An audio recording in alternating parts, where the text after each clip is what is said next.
I hope you love these sunflowers in this sweater that I'm wearing. Someone left it here a few years ago, and it sat here for a few weeks or months, and finally I took it and had it cleaned and said it may need to come out at an opportune time, and today is the opportune time. For those who have told us do not plant until Mother's Day, if you were here in the high country last night and you experienced the really, really small hail and the high winds, and you're experiencing the cold air that is descending upon us, we know that to be in relationship with creation, we listen to it. And here in the high country, we wait until after Mother's Day to plant. And I hope that you can hear the bird song right now, because they are singing their delight. And I'm sure they are singing in delight of this flame azalea that is behind me. And we celebrate creation. We celebrate its vibrancy. We celebrate that it gives us life. We celebrate that it provides for us and for our entire cosmos in so many ways. Tomorrow, we will gather right here on this lawn to celebrate and to be in relationship with all of creation. Our focus will be on how we live as one. So I invite you to put on your sweater. Don't put them up yet. To put your sweater on or your coat and to come right here. There will be a fire to warm us by as we celebrate the gift of wood and that it offers us warmth and heat. We will celebrate the green grass and the air that offers us breath. So I invite you to join us tomorrow for worship at 11 o'clock.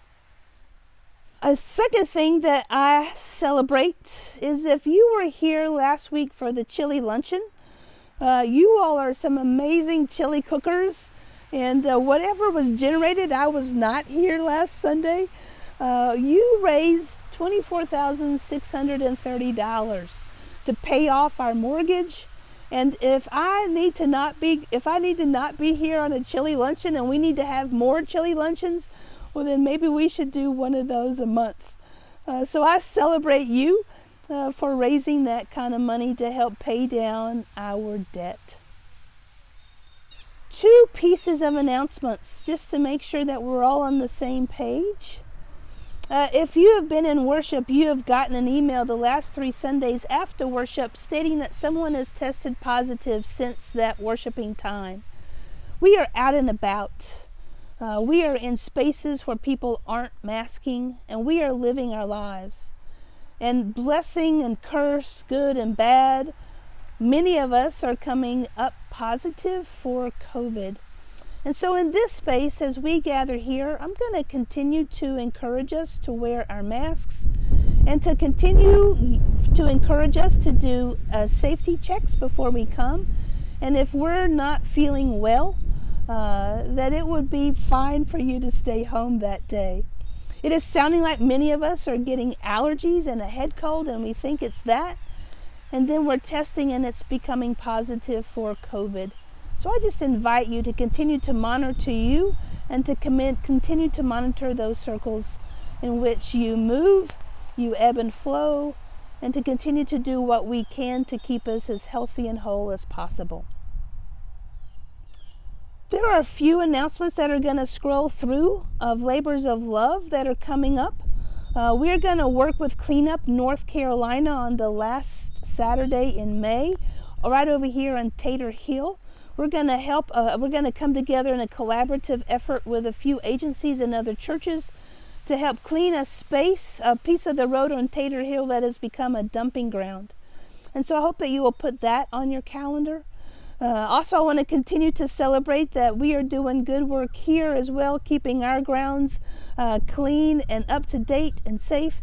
And one of the ways that you can continue to help here is to sign up for our lawn mowing team. And I will put that link in the email as well.